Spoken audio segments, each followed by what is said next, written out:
to the chain of epistles. I thought this was really cool. Here's what we know about this. Here's John. John's a disciple of, he's going to write his own gospel. But here's what's really cool about this. If you don't trust that John wrote this in the 1st century, okay. If you don't trust that, well, it turns out that John had students. John had 3 important students. And history records their lives and their dates. Here is his 3 students. Ignatius, Papias, Polycarp. All of them were students of John, and they wrote about what John taught them.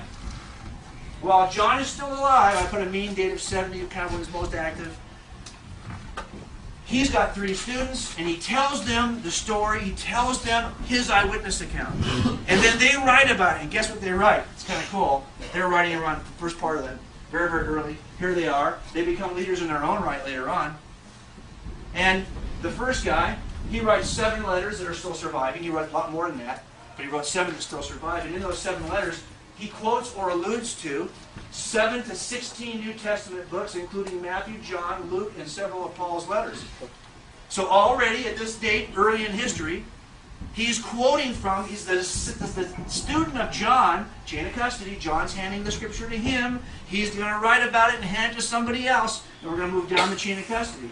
That's how many we have. Papias talks about the 4 Gospels. Unfortunately, we don't have any surviving works of Papias. Most of what we know of Papias is from Eusebius, a church historian. So let's skip it for a second and go to Polycarp. He writes 1 letter that survives. He wrote lots of letters, but in the 1 letter that survives, he quotes from 14 to 16 New Testament books, including Matthew, Luke, John, Acts, Romans, 1 Corinthians, Galatians, Ephesians, Philippians. Where some of these things David was telling us didn't appear until the 2nd and 3rd century, right? So how's this dude quoting these things? See, it's hard. It's hard to do that if they don't appear until later in history. It's tough. Now, these 3 guys, actually it was Ignatius and Polycarp, had a student called Irenaeus.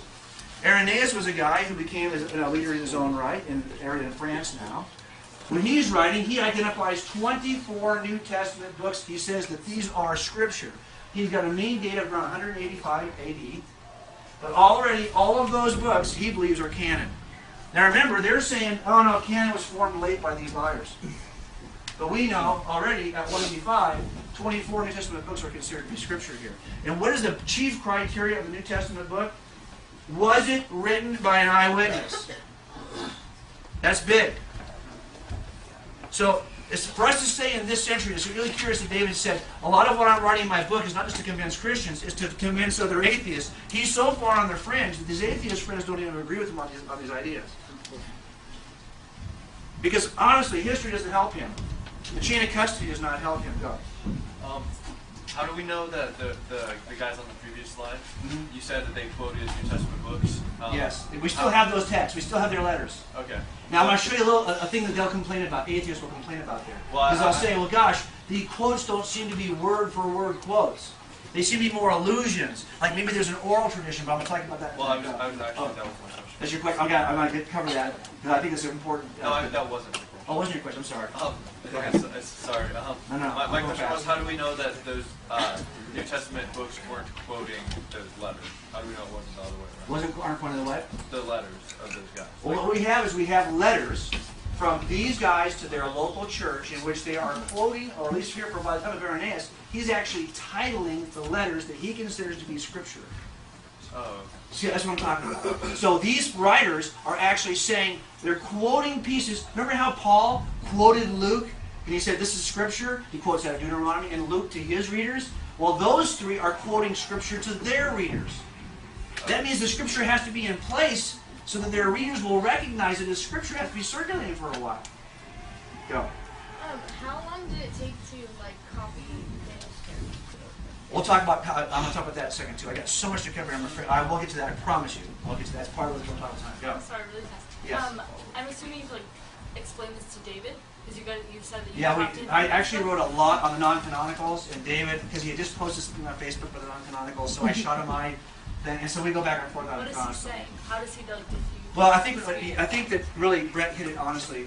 When he talks about tonight how there's intellectual, emotional, and volitional reasons to reject the truth. Issues of moral will. And I think that David falls into areas that aren't intellectual. They're either emotional or volitional. So we can toss this stuff out to him and probably more. But I'm not even going to make that kind of a judgment. But I'm just saying, He's clearly heard this side of it. And when he says many Christian scholars, no. He said Bart Metzger. He's talking about Bart Ehrman, who not Bruce, but it doesn't matter. He's going to quote the people he'd like to say are still Christian scholars. Oh, Bart Ehrman, if you're going to call him, he's definitely a scholar. But I would not call him a Christian scholar. So he's quoting those people who are on the fringe on this issue anyway, I think. And so you can, anyway, you want to toss that in. Yeah, I mean, he's an atheist. If you showed it to him, what does he say to it? He wrote to me, he always says, he just loves me, but we passionately disagree about these things. That's what he said. I love you, but we passionately, we have great disagreements about these things. That's what he said. So in the beginning of this discussion, he called himself a historian? Yeah, I don't know. He's not a credentialed historian. No, it he's just means he's got a bachelor's degree in history. So, but how could he consciously say that those people didn't exist? Is what how does? Well, I think what he's doing is he's looking at. I'm not sure if he's seeing the same evidence and just really doesn't understand how evidence works. I'm not sure if that's the problem, or if he's seeing the evidence and he's going, no, I'm committed over in this direction. But he really is on the fringe, I think, in making this kind of a claim, don't you? Oh yes, he's definitely on the beyond. I think he knows what he wants to do and how he wants to live, and he's willing to do that and say that to get there. Okay. That's just what I think at this point. I'm not sure though, and I don't want to. I think I was talking to Gary Habermas, and I think he said there may be anywhere from 1 and the most 3% of bona fide scholars who this view. Right. So that Jesus did never exist. Right. I mean, this view has this idea that Jesus never has come and gone in history a number of times. I'm always amazed to watch the cycle of having to knock it down. Here we are in this generation knocking it down again. But anyway, I wanted to show you the chain of custody, so at least you'd have some firm evidence. By the way, Irenaeus had a student, Hippolytus. These are all church fathers, but guess what? They're all in direct line. He teaches him, who teaches him, who teaches him, and they all write things. And we have their writings, so we can see what it is that is being taught. And guess what's so great about it? These guys don't agree theologically. There are some heretics in the chain of custody. They're drawing their heresy from our scriptures, the same way that maybe a Mormon or a Jehovah's Witness would twist scripture to make a case, right? So I don't really care that they're twisting the scripture. All I care is, are they quoting the scripture? They are. So I think it's a strong chain of custody. I think it's even stronger because they aren't all step block, we all are trying to make a case for Christianity. A lot of them are heretics, big-time heretics, and they're still quoting the same scripture. He quotes 24, he actually identifies by name 24 New Testament books. Now look, that doesn't get us all the way to 363, and it's hard to, after Hippolytus gets sketchier as to who his students are because we lose them in history, okay? But I think it's clear that long before the church councils are in place, we've got folks who are identifying early works. On the same page so far? I want to look at Paul real quick, because Paul's kind of cool. Paul, he comes to faith, and he's got 2 students immediately, Linus and Clement. Linus and Clement are both mentioned in Paul's letters. So they are in the ends of certain letters. He'll mention Clement, and Clement's mother, who we know from history is the same Clement in Rome. That's his mother's name also. So we know this is Linus and Clement. And they're very early in history, 70 and 95. What's really cool is Clement of Rome. We have one letter that survives, and he alludes to 7 New Testament books, including Mark, Matthew, John, Romans, Galatians, Ephesians, and Philippians. Well, Galatians is not from Paul. That's a late entry. Oh, that's funny because before Clement dies in 95, he's quoting from it. And he's Paul's student. From Clement, we have a series of hand-me-down, one to the other. These are the first 2 popes in the Roman Empire. They weren't called popes at this point. They were just bishops of Rome. We didn't have a papal system yet. It's too early in history, okay? And we're always some confusion about who came before. Is it Linus first or Clement first? We're not quite sure. But they hand down to these 5 guys, and Pius of Rome is an associate of this guy you might know, Justin Martyr. Justin Martyr on 160, he's an early Christian apologist, and he writes several texts and alludes to 4 New Testament books, Matthew, Mark, Luke, John, and Revelation. We're not quite sure. Did I say 4 or 5? It's really hard to know, because I'll show you why that in a minute. The question we had about whether we know it's directly recorded or not. So I want you to see the chain of custody, and how early on, the statement about Galatians is just not true. Ephesians is what Oh, you say Ephesians? Yeah. Oh, luckily I put that on there too. I'm lying, of course, but no. So we're good. Go. Are those the dates that you think they wrote them, or the dates that they died? Those are, I gave you, by the way, on these dates here, this is like the date of their primary activity as a disciple. It's not their birth date or their death date. It's a mean date. It's closer to the death than their birth. It's kind of when they're most active in writing their stuff. Okay? Do you know why I did that? Because it's hard to fit anything smaller on there and get all the dates in. That's why I did it that way. Okay, now we know that Justin Martyr had a pupil named Tatian, who actually got chased out of the Roman Empire. He's called Tatian the Assyrian because he started a church in Assyria, and he wasn't in agreement with the Roman authorities. But he also quotes, you know what he does? He takes the four Gospels and he blends them together in a harmony, and that becomes part of the scripture in Assyria. But clearly the four Gospels are already in place because he's blending them in something called the Diatessaron. He also, though, uses the letters of Paul and the book of Acts in his set of canon scripture for the Assyrian church. So you have by 175 AD, well before this date, this stuff's already out there, guys.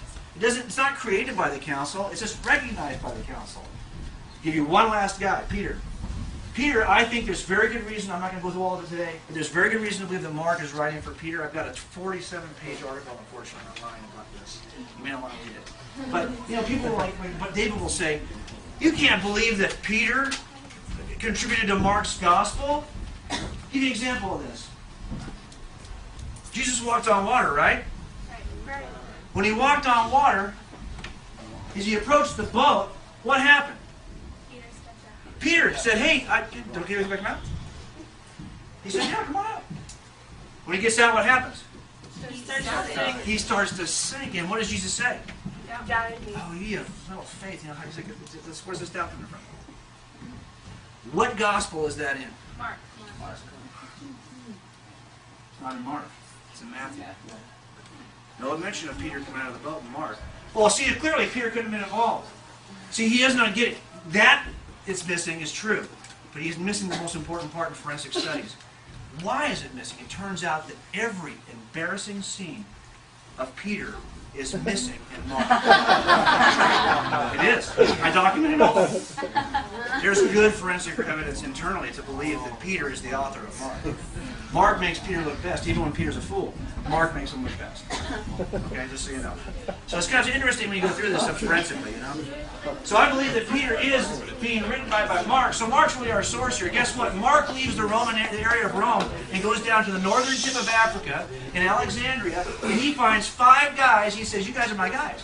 You're my boys. Come on, I'm going to teach the gospel. And he preaches the gospel to them, and he baptizes these 5 believers, okay? Here they are.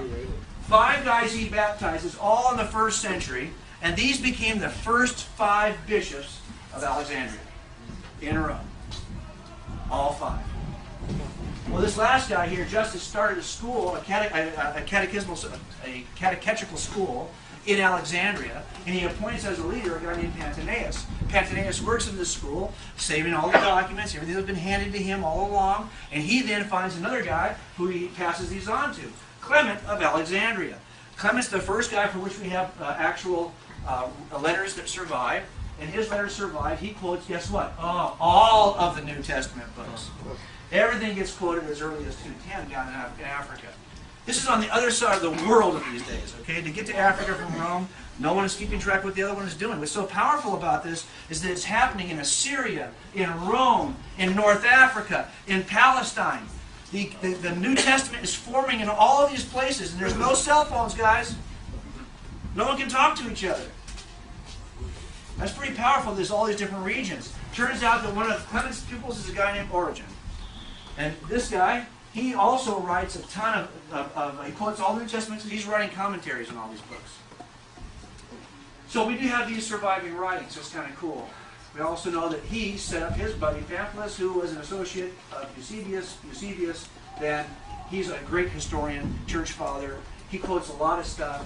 All 26 of the New Testament books are in his surviving works, a complete history of all the people who preceded him. He's a good guy. He's a good source of information for us. He gives us some rich history. Okay? So I'm kind of giving you a chain of custody now that brings you right to. So can we trust that we get from here to here? I think we can. There's 5, I only give you 3. There's 5 separate chains of custody. Some of them are a complete set of heretics, like Valentinus and his associates. But they all get you further in history. We can trust the Gospels because we have good reason to believe they occurred early. I showed you that. And we have good chain of custody to get us to the end. Now, I just want you to look at this for a second. Here are our first three eyewitnesses of either the resurrected Jesus or Jesus' life and ministry. Peter, John, and Paul, who saw the resurrected Christ. Here are their immediate students. I'm only going to list their immediate students. I threw in one extra one, Jeff. I kind of like Jeff. But, I mean, these four guys are direct students of these first three. Okay, guys? If all you do is look at their works, don't go any further. Just look at their works. I want you to see something kind of cool. Look, here's what David hates. He would accept, I think, a Jesus who just lived. But here's the problem with Jesus for atheists. Is the Jesus we would claim is a real person is a miracle worker who claimed to be God and rose from the dead. That bites for these guys. If all we said was Jesus is a smart guy in the first century who had some clever things to say, they wouldn't be bugging us at all. This stuff is what they hate. The problem you have, and they look at this stuff and they say, you know what?